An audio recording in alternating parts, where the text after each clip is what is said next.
Good evening.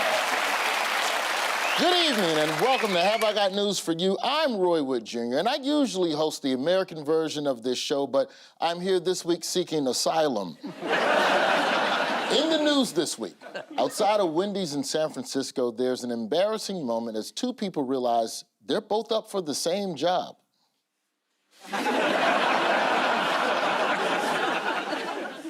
In Washington, one man learns his work nemesis won't get the promotion she was hoping for.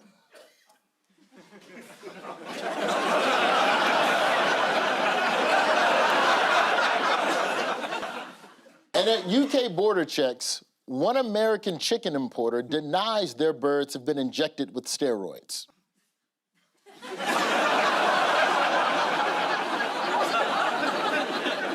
On Ian's team tonight, a comedian who once took a trip to Las Vegas and says she was blown away by America's sunny positivity. Wow, that trip must have been a long time ago. Please welcome Roisin Conaty.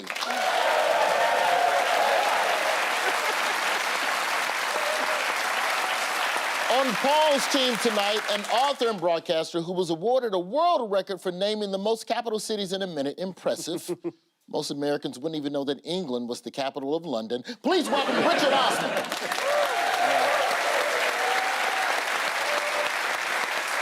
We begin with the bigger news stories of the week. Ian and Roisin, have a look at this. Ooh. Oh, village people, and there's the idiot. There's the loser. Well, this is the shock news to everyone who'd been telling us for weeks it was neck and neck, and it wasn't at all. No. Right, you're deported. There's the face of a man who's won without cheating. Yeah. And he couldn't believe it. Yes, that's correct. That is the historic U.S. election, which has put the first woman in the... Hang on. Let me redo that. The historic U.S. election, which has put the first convicted felon in the White House. Yeah. I like the idea that last time he complained, but this time it wasn't rigged. No. It's funny, that, because the Democrats obviously didn't bother to rig it this time. Yeah, nice and smooth. I'd like to see the Democrats' version of storming the Capitol, though. Yeah. They would want to have little wicker baskets. There will be listening to podcasts on the way. Yeah. Make sure you pack a lunch. The American way of dealing with Trump is like, he obviously should have been disqualified for January 6th, but instead they let him run and just put a ring of steel around the Capitol. And that's why they deal with gun control. Like, they have shootings in schools. They could get rid of guns, but they just put checkpoints in schools. It's mad. They're going to do that. They're going to get rid of schools. That's the problem. Yeah, in the schools. That's the problem. Now, what has the press reaction been like? I don't know. I haven't seen a paper for years. Do you know? Largely, the Tory press were thrilled because they'd hoped it was going to be Trump. Their headlines like, Trump gives hope to the Conservative Party. And so there's a feeling that the right will triumph again everywhere and possibly here. I think German newspaper Die Zeit best summed it up.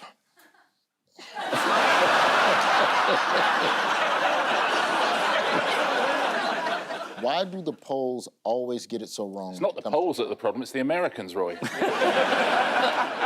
Maybe people are reluctant to say how they're going to vote if they're sort of going to vote for Trump. They don't want to admit it in public, but then go ahead and vote in private. I don't know. But we always think pollsters don't bring their own prejudices to the polls. They're somehow magically independent. They're not. And repeatedly, I mean, we saw it in Brexit, and we've had it lots of times. People sort of believe what they want to.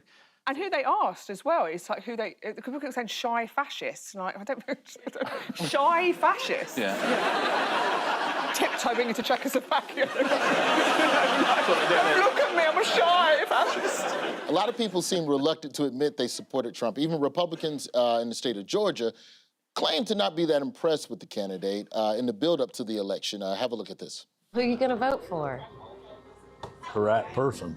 Well, who you think the right person It won't is? be Donald Trump. Okay, tell me why. Last time you saw him talking, did you watch his lips? Were they moving? He's lying. That man was lying. You could just tell by the way he was talking. He's got a fresh Klan robe in the closet.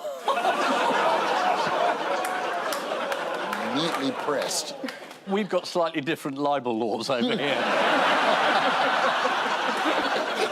just mentioning it early. No. I'll visit you. He didn't know. No, to be fair, Roy didn't say he was a member of the Ku Klux Klan. He just said he liked the uniform. Indeed. Okay, then let me take it back. I guarantee you that man has a white sheet in his house that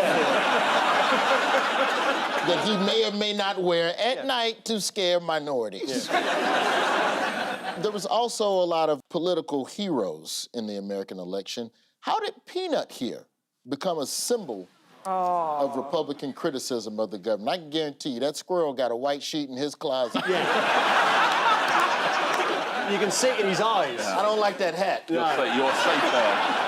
Well, Peanut the squirrel, there was a suggestion that he might have rabies, and you can only test for rabies once the animal's dead, apparently, so they killed him, and then said, no, he hasn't got rabies. He's a squirrel back in a jiffy bag. He was living in a house with a man. Oh, was it? Well, that's, Yeah. listen, you Legally. know, I'm not judging. Illegally. Yeah, they were together. Yeah, Not like right, that. right. That's all right. Who knows? Who knows? He got rabies somehow. Yeah. Bury his nuts every autumn. Peanut was living in a house, and according to the New York Times, a warrant was issued to seize him. And when they came to pick him up, he bit somebody involved with the investigation. So they euthanized him to test for rabies, and you're correct, he did not have rabies. But maybe if Peanut the squirrel had just complied with the authorities' orders. Yeah. Yeah. Do you think they'll try this with Prince Andrew when they try and evict him? What, in case he's got rabies? Worth a go, innit?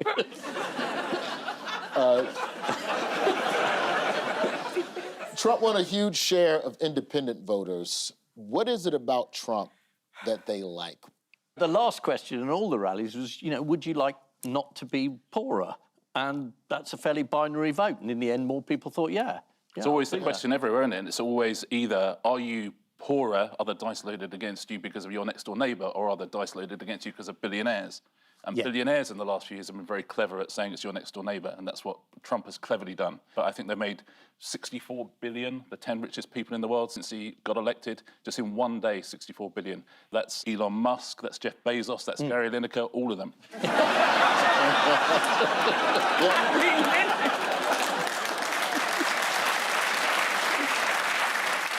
Did any of the coverage stand out for you all? I mean, I know it's been a day or two since the election. I know some of the... We had amazing coverage in Britain. Did we? Yeah, we had Boris Johnson on Channel 4. With Stormy Daniels. With Stormy Daniels. There's an interesting pairing. Yeah. At the end, he's going, we actually just need one cab at the end of the year. We're fine.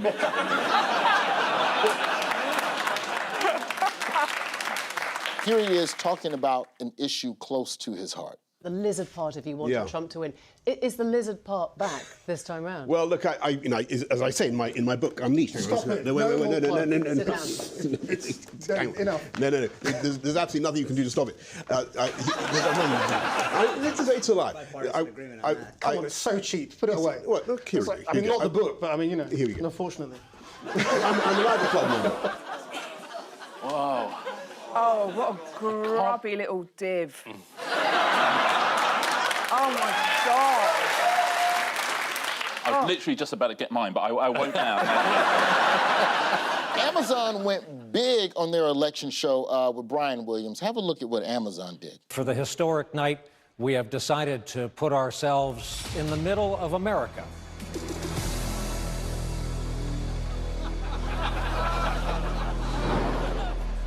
There you go, something close to the middle of the country. Wow. Yeah. That would be a shopping centre in Rugby for us. Although I have to say, the way they positioned Brian Williams' desk made it seem like he was going to get run over by a truck at some point. Oh, that's very stressful.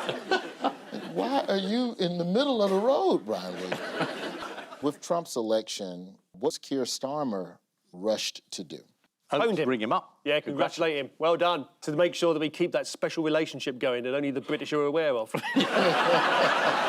Keir tweeted on Wednesday morning, "I know the special relationship will continue to prosper."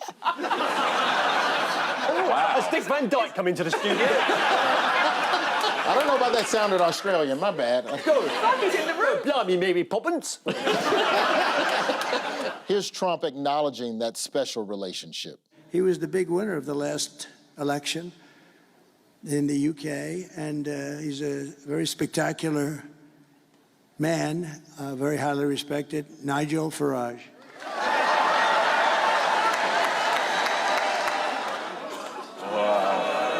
Oh, he's got that salute right at last.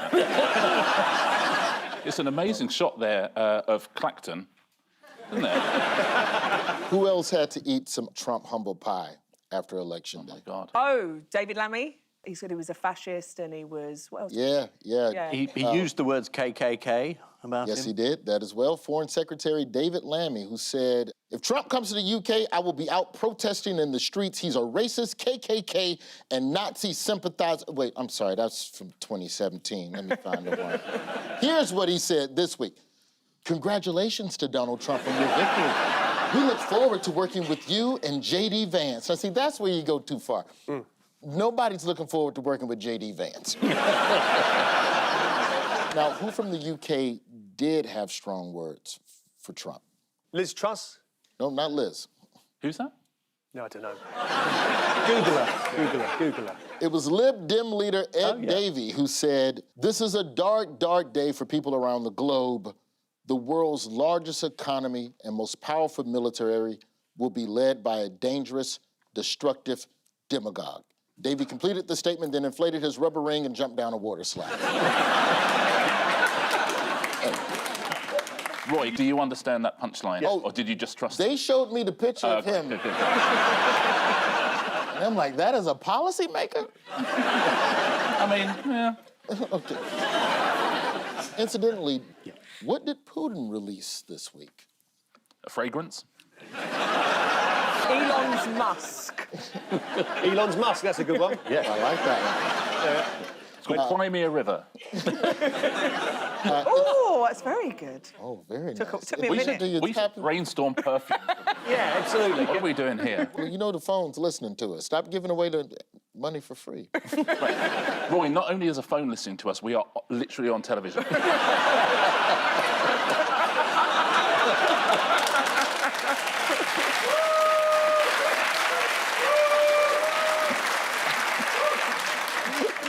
What Putin released was the FSB annual calendar, which this year features Putin with his new BFF, President Xi of China.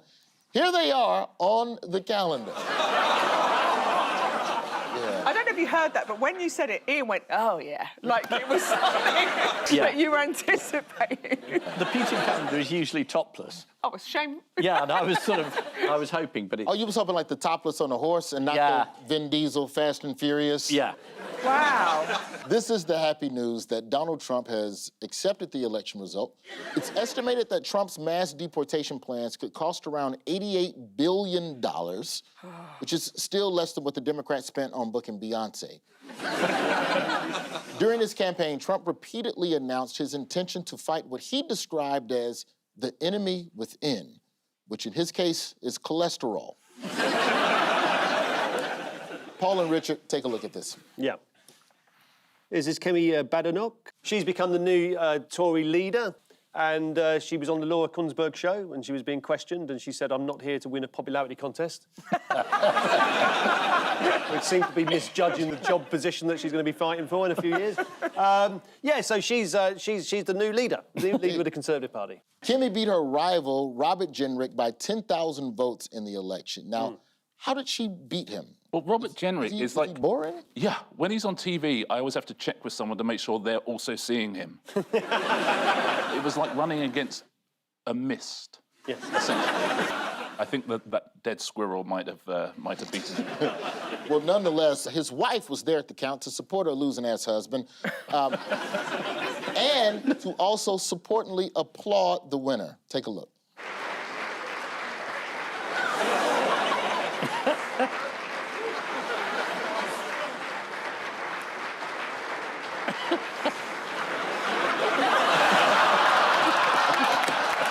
Very good.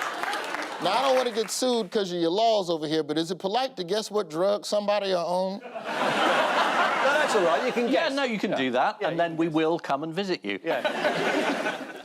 Kemi's parents were a doctor and an academic, but how, according to her, did she become working class? Oh, She had a Saturday job somewhere. McDonald's. McDonald's, yeah. She got a Saturday job, and then she went working class. When she got in there, it turned her working class. She arrived in a carriage, and then got in there and had a couple of fries. It was all like, hello, love. That's awfully good. That's better than his chimney. We'll see about that. I'll try again later. Americans, I think, have a certain image of British people, right? And I think there's that big Harry Potter thing as well. And it's not helped by the fact that the 5 leading candidates for the Tory party election were called Badenoch, Jenrick, Tugendhat, Cleverly and Stride. All of whom could have been Harry Potter professors. Yeah. All houses. You can imagine the sorting hat coming out. You're in Badenoch. Oh, no, no. The sorting hat in Harry Potter was very creepy. Yeah, listen, Good film, but that hat, I didn't like that. I turned away. I think they've done a book of the film as well. I'll look into that. What did your Boris Johnson say that Kimmy Badenoch would He's not my Boris Johnson. Well, I'm sorry for making eye contact with you. What did your Boris Johnson say Kimmy Badenoch would bring to the party? A couple of crates. Yeah. He said she would bring Zing and Zap, which are a couple of girls he met on holiday. And Keir Starmer also said that Kimmy's election as the first black female leader of a major political party was a proud moment in the history of our country, although Labour MP Dawn Butler was a lot less enthused. What did Dawn do? She accused of being a white person in blackface or something like that? Yes, it's the fury of the left when someone who's black doesn't vote for Labour. And it made her very, very cross. So she retweeted, I think, someone else. Yes. Right. Although now Elon Musk will sue you for saying tweeted as well, because I think it's X'd. She X'd. She likes some words on a website. Can I say that legally? Yeah, Would that not be getting me sued? Yeah, you're fine with that. Shit, y'all be hating so hard. Now, explain to me, if you all can, why the Labour Party has never had a non-white or female leader. I think they assume they will have the support of minorities who then don't necessarily give them that support. That's what happened in the American election as well. And I think that's a mistake. I know, and the Tories have had 4 female leaders, 2 non-white leaders. I mean, they've had an awful lot more leaders. I'll give them that, but...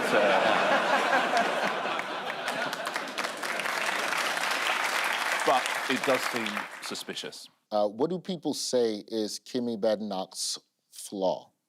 She can pick a fight in a paper bag with herself. According to Tim Stanley in The Telegraph... I don't listen to him, he's an idiot. Yeah. That's not libelous, that's true. Yeah, that's. I've got medical records to prove it. According to Tim Stanley in The Telegraph, she's too confrontational, too aggressive with the media, they say. They don't realize that most male journalists rather like that we're still little boys seeing how far we can wind up Mummy before she gives us a smack. Do you recognise yourself in that description, Ian? No. I do.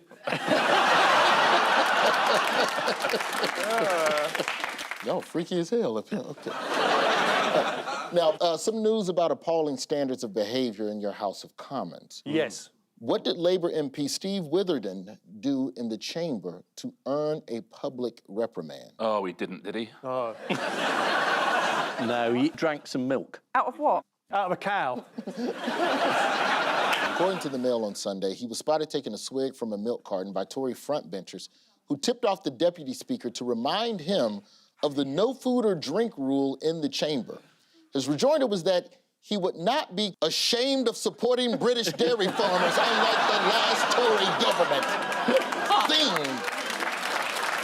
Wow. I would not be ashamed. He accused the Speaker of being lactose intolerant. Yes. That's the difference between us and America. In America, they try to hang Mike Pence. Here we've got an MP drinking out of a carton of milk. And that makes the headlines.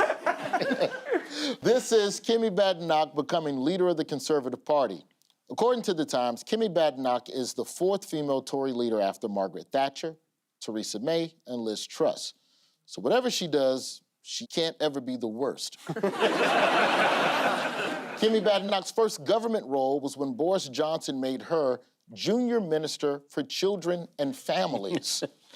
A really busy department thanks to him. Yeah, we know about Boris Johnson and the kids. We know about Boris. We call him Stupid Trump.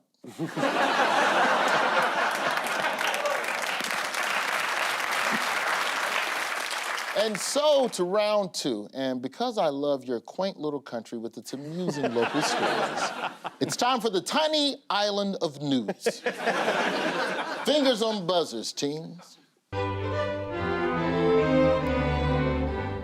Now, I did see this. It's the M1's anniversary, 65 years. So next year, I'll be able to claim a pension. That is correct. This is the news that the M1 motorway is 65 years old. Happy birthday, M1!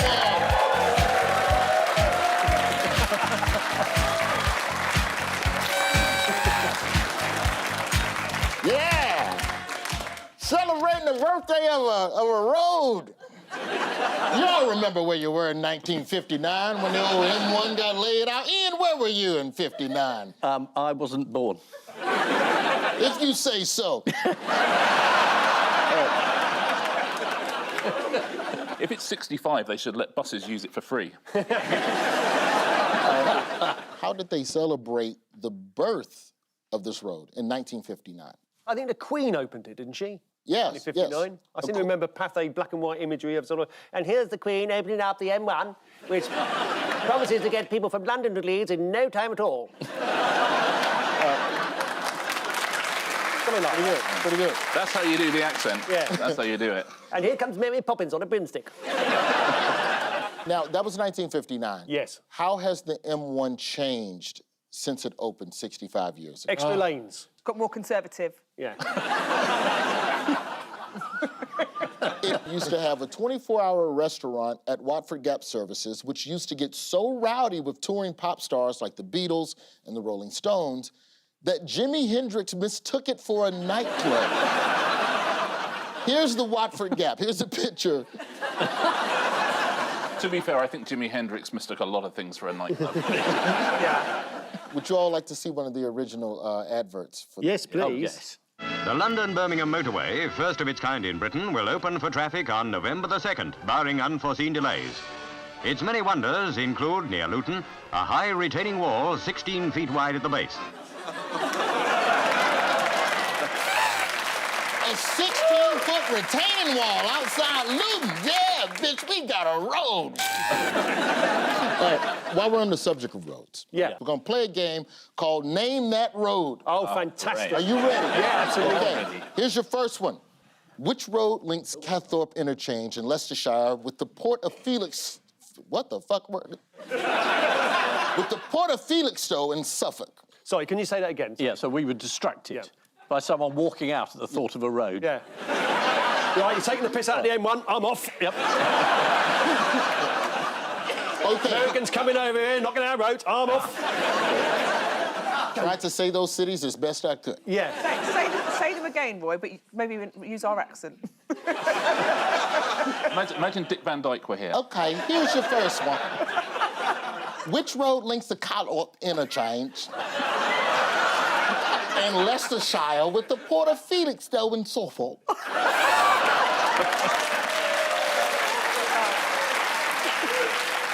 Well, that's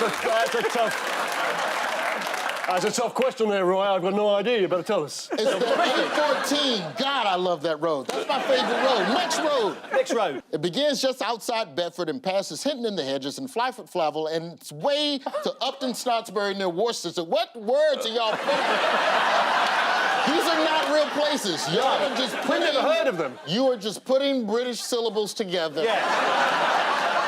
They're making fun of you. Oh, I know, and I'm gonna let them. It's fine. Yeah.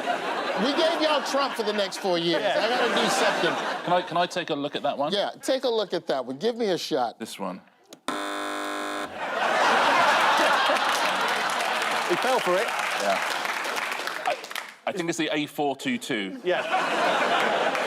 Points for you. Yeah. Next one. Which road starts in Newport, passes through Manchester and Stockton, and ends just outside Cambridge? Oh, dear me. It's so hard to avoid the phrase, who cares? Is it the M62? It's a trick question. It's Newport, Oregon, Manchester, Delaware, Stockton, Illinois, and Cambridge, Massachusetts. The answer is U.S. Highway 20, the longest road in America. This game is international. Wow. Wow. Okay, last one. Thank God for that. What's the shortest road in the United Kingdom?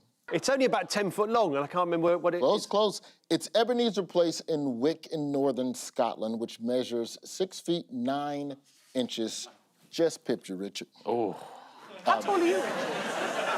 I'm 6'7", so I could. I'd certainly cause a blockage. In other transport news, what's wrong with the Leeds bus station? Ignore the obvious. It's £3 now to get a bus. No, it's not the price, it's the smell. Oh, yes. For 2 weeks, people have been complaining that it smells like fish, like there are cows in there, and like a baby's nappy mixed with mini cheddars. I do not know what that means. I don't want to know what that means. Mini cheddars was our Prime Minister during the Second World War. And finally, what record has a runner in Wales recently set? Using a tracker. High heels. He was in high heels. Oh. Yeah, it's gone. Using a tracker hit the biggest cock and balls in history. What? On his tracker thing, he drew an enormous cock and balls. Using a tracker, Welshman Terry Roisin set the world record for the largest ever GPS drawing of a penis. Okay. Let's take a look at that penis, please. If this is in any way an accurate description of a penis, you should see a doctor. Particularly if that measurement's accurate.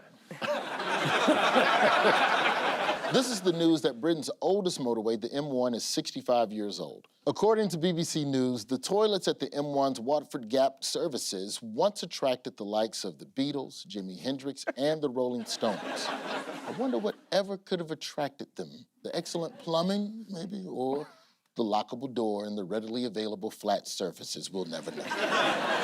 Meanwhile, one clap for cocaine. Yeah.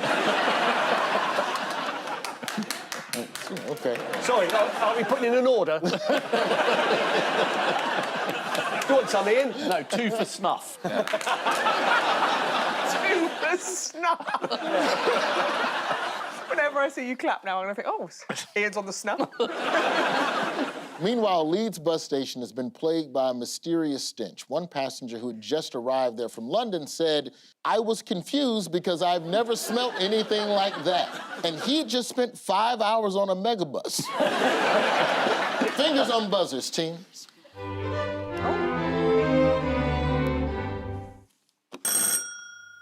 It's the royal family.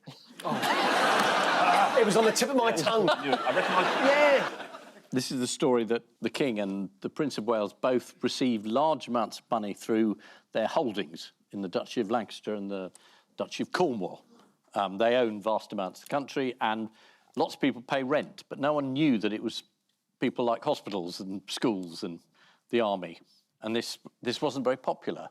And that is correct. The NHS has been charged rent by the King. An investigation by the Sunday Times and Channel 4's dispatches revealed that the Duchy of Lancaster charges one London hospital trust £829,000 a year to park ambulances on one of its warehouses. I would say if they need somewhere to put ambulances, people would pay to have them parked outside their house just as like a form of insurance. Yeah. The Duchy of Lancaster also owns the land around the River Mersey in Liverpool, so it makes money off the Mersey ferry. How did Liverpudlians react to the news? Well... Just a second, I want you all to acknowledge how hard I rehearsed Liverpudlians. A lot of them had no idea. One woman had this reaction to the news. Are Liverpudlians aware who is making money from their famous ferry? I have no idea who owns the foreshore. I believe it's a gentleman from Liverpool. I think his name's Chris. That was my favourite bit. And just the panic, like when you're at school and you think you need to have an answer. Steve? Someone called Steve? Now, what's particularly special about the Duchy of Lancaster? It gets passed by the left-hand side. Very good. It doesn't pay any tax. Yes. It has a special tax status, meaning they pay no capital gains tax or corporation tax on their profits. Wow. That's so slick. Now, what has Prince Andrew lost this week? Dignity? No, he didn't. That was ages ago. His allowance. They took away his £1 million allowance. Yes. Yes. So he's got to pay his own rent. Yes. A new royal biography has revealed that King Charles has cut off Andrew's $1 million a year allowance. Not the first thing I'd cut off. Yeah. According to the Times, Andrew may now be forced to downsize to grade 2 listed 5-bedroom Frogmore cottage with 2 orangeries. I don't know about y'all, but I need at least 3 orangeries. Yeah. Can't be living with 2 orangeries like a broke bitch. Why would I ever? In other royal news, yes. What went up for sale this week? The Duchess of Kent.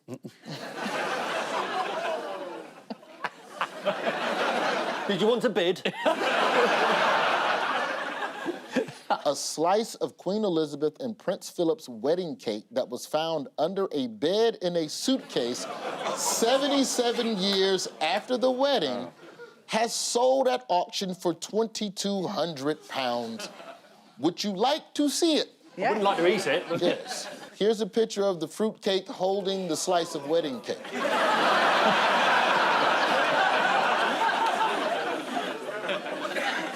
I'd eat it. Once you start seeing Britain through American eyes, you realise we're in trouble. This is the news that the royal family are making millions a year from their property empire. Amongst King Charles' properties is a service station, including a fast food outlet. Hey, not my Burger King. King Charles is said to have cut off Prince Andrew's £1 million allowance. Oh, no, the poor man. Now he may actually have to eat at Pizza Express.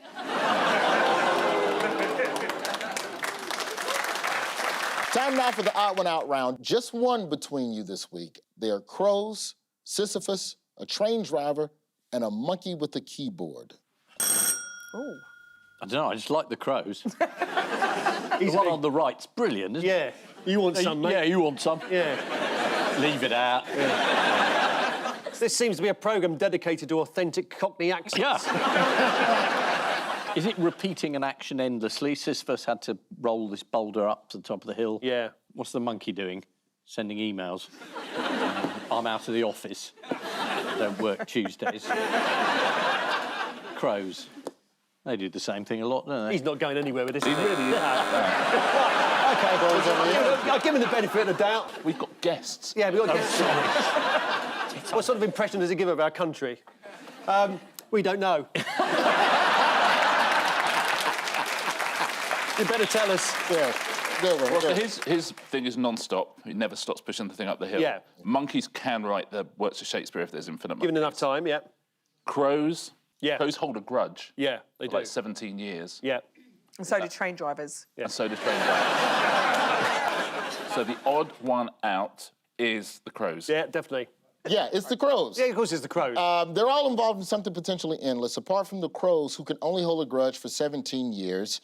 How did one man in Seattle work out and establish that crows can hold a grudge? Because he kicked the crow up the arse 17 years ago. And then 17 years later he said, do you remember who kicked you up the arse? Yeah, you did. And that's... Let's take you back. That's the worst answer I've ever given in this programme. In 2006, Professor John Marsloff had been investigating why crows attack people. So in 2006, he briefly captured 7 crows while wearing an ogre mask.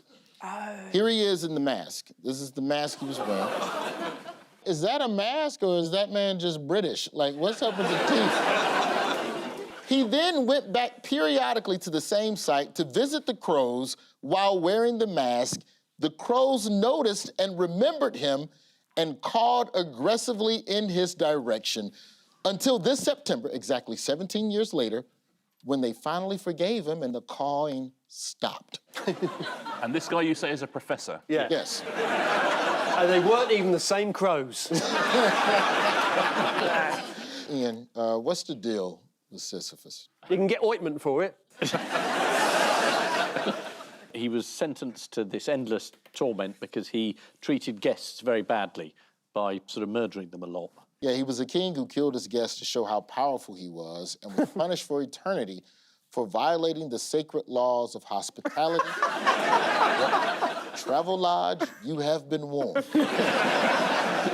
What is potentially endless for a train driver? The circle line? It is very good. According to the Mail Online, if a line manager interrupts a train driver's break to say hi, they have the right to restart the break from the beginning because any conversation with the boss counts as work. Yeah, I agree. Why is he coming to say hi? No one's coming to say hi on your break. They're coming to get you to do jobs. Someone comes over and is like, hello. You're like, no. We start again. Yeah. I would hang around a boss and just sort of like, and make loads of noises. So eventually they were like, what's wrong with you? I'm like, uh-oh. And I was like, I've got another hour. What will a monkey with a keyboard never do? Write the works of Shakespeare. 2 mathematicians in Australia have debunked the infinite monkey theorem. Oh, have they? That if a monkey spent enough time at a keyboard, it would eventually be able to reproduce the entire works of Shakespeare. Ah, well, yeah, right. They said that the amount of time it would take would be longer than the universe's entire lifespan. I'm sticking with the monkeys. I think they're going to get it. Right. He's on his break at the moment. Yeah, if you speak to him, he deletes the whole of Othello. Yeah. How did the Sun newspaper cover this story? Some pun on monkeys, isn't it? I should think. The Sun newspaper went for much ado about nothing. That is actually good. They're all involved in something potentially endless, apart from the crows who can only hold a grudge for 17 years.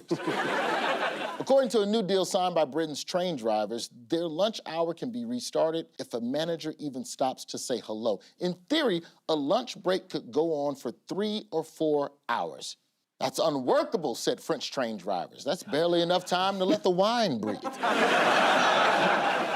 Time now for the Missing Words Round, which this week features as its guest publication, Heritage Tractor Magazine. There's a lot in each issue, but I'll just plow through it. And we'll start with Keith Richards' what before every Rolling Stones gig? It's brought back from the dead. Yeah. They've got a defibrillator with his name on it.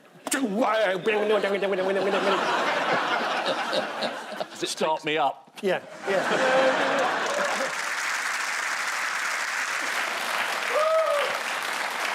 Keith Richards eats a whole shepherd's pie before every Rolling Stones gig. Wow. Keith insists on having a shepherd's pie before every Rolling Stones gig. Stewed, gristly meat covered with a cheesy crust. It's a pretty good description of Keith Richards. Next, visitors to the Vintage Harvesters Open Day in Norfolk were in for a rare treat when Graham what? Is it sprayed his seed over a 30-metre radius?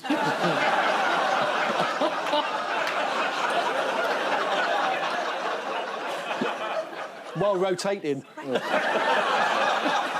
Visitors to the Vintage Harvesters Open Day in Norfolk were in for a rare treat when Graham showed off his machinery. That's what Richard said. Not far off it. Machinery. Yeah. After the display, the gathered Norfolk crowd gave a rousing round of applause, made all the louder by the fact that everyone there had 12 fingers. Next, if someone turns up at your door brandishing a cucumber, what? They're trying to scare your cat. Did you see all those videos? Do you know I missed them? Yeah. If someone turns up at your door brandishing a cucumber, don't be surprised. It's more common than you think. Well, I think that's not right. Where is this from? According to a recent survey, the fourth most popular item ordered on Deliveroo was a cucumber. Just one cucumber. So you're telling me that you weren't doing anything with this cucumber other than eating it? Not 2 or 3 cucumbers. You just ordered 1 cucumber and some lotion, and that's just what I'm supposed to do. Okay. But also, you've ordered it, so why you wouldn't be surprised anyway. Yeah. Now, that's a nightmare scenario. You're ordering cucumbers and forgetting you've ordered cucumbers. It's like some sort of hell. Real quick, before we go on, let's just pause for a second. To the Americans watching right now, a cucumber is a type of vegetable, and sometimes you eat vegetables because they're supposed to... never mind. Next, China could be spying on your kitchen by what? By putting a tap on your sink? Yeah. Oh, you're grown now, but you'll be buying it in paperback by Christmas. China could be spying on your kitchen by using an air fryer. Oh, yes. Next, Catholic Church tries to woo young people by... Is it sheer force of habit?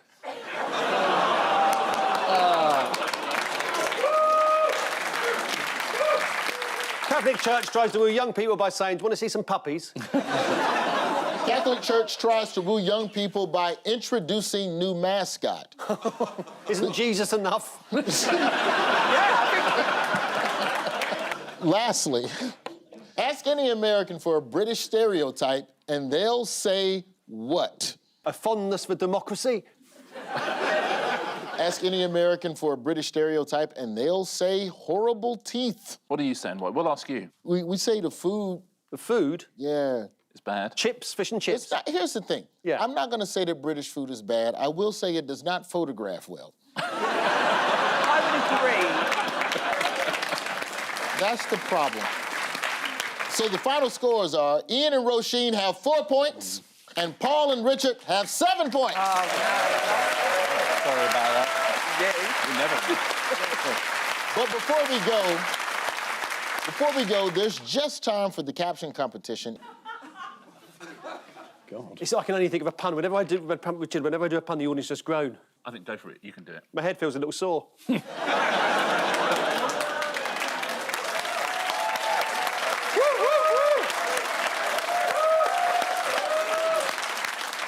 That was incredibly patronising. Thank you very much. On which note, we say thank you to our panelists, Ian Hislop and Roisin Conaty, Paul Merton and Richard Osman, and I leave you with news that after an unexpected career change, one woman decides to take up acting and audition for a part in EastEnders.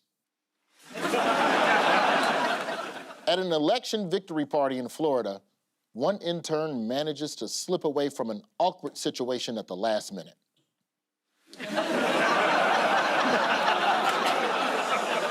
And a Northampton man is delighted he can hear much more clearly after dislodging a stubborn piece of earwax. Good night.